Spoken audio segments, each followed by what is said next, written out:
Hello guys, সবার কি অবস্থা, কেমন আছেন সবাই? দেশের এবং দেশের বাইরে থেকে যারা আমার চ্যানেলটা দেখতেছেন সবাইকে জানাই আন্তরিক শুভেচ্ছা। এটা হচ্ছে আমার মাচার খামার। তো আমার মুরগি বেশ শেষ। তো এখন খামারটা আমরা পরিষ্কার কীভাবে করতেছি ওইটা আপনাদের সামনে তুলে ধরবো এখন। তো ভিডিওটা শেষ পর্যন্ত দেখার জন্য অনুরোধ রইল। দেখেন, এই যে আমাদের সিঁড়ি। খামারটা আমরা মাটি থেকে উঁচা হয়েছে 3 ফিট। আমাদের এই মুরগির শেডটা 1500 স্কোয়ার ফুট। যে খামারটা পরিষ্কার করতেছি এখন আমরা। এই যে এখান থেকে ময়লা উঠানো শেষ, যে ময়লাগুলো আমরা ক্লিন করে দিছি। এখন এখানে বস্তাগুলো সরানোর পরে এখানে পানি দিয়ে ওয়াশ করব এবং চুন ব্লিচিং দিয়ে এগুলো পরিষ্কার করব। ওই যে ওই সাইডে কাজ চলতেছে, আরেকজন কাজ করতেছে উনি।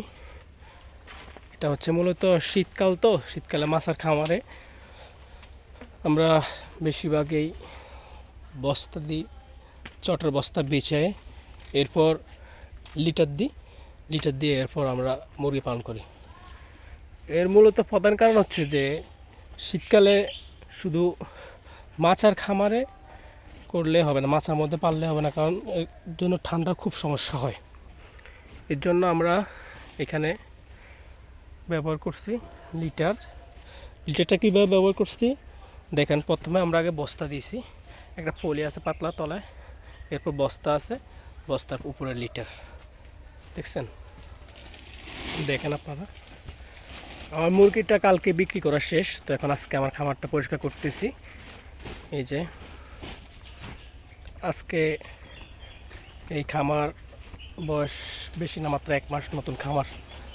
তারপর আমাদের এখানে পুরোটা হচ্ছে বিলের মাঝে করার কারণে চারিদিক থেকে হাওয়া বাতাস আসে প্রচুর পরিমাণে। দেখেন আপনারা, শীতকালে মাচাতে মুরগি পালন অনেক কষ্টকর, কিন্তু গরমকালে হোপফুলি ভালো রেজাল্ট আছে। এই জন্য শীতে কষ্ট হলো, গরমে ভালো হয়। গরমে লিটার খরচ নেই এবং কষ্ট কম, কিন্তু শীতকালে কষ্ট হয় বেশি, লিটার খরচ, তারপরে ক্যারিং খরচ বেশি পড়ে যায় আর কি শীতকালে। তো খামারের এই যে আমরা নেটগুলো দেখতেছেন, এই যে আমাদের নেট, এটা আমরা ব্যবহার করছি RFL কোম্পানি নেট ব্যবহার করছি এখানে। আর নিচে ব্যবহার করছি চালি দিয়ে এর উপর আমরা নেট দিছি। আর আমরা আরও একটা ভিডিও নিয়ে আসবো আমাদের পুরোটা খামার সম্পর্কে, কীভাবে করলাম আমরা এই খামারটা।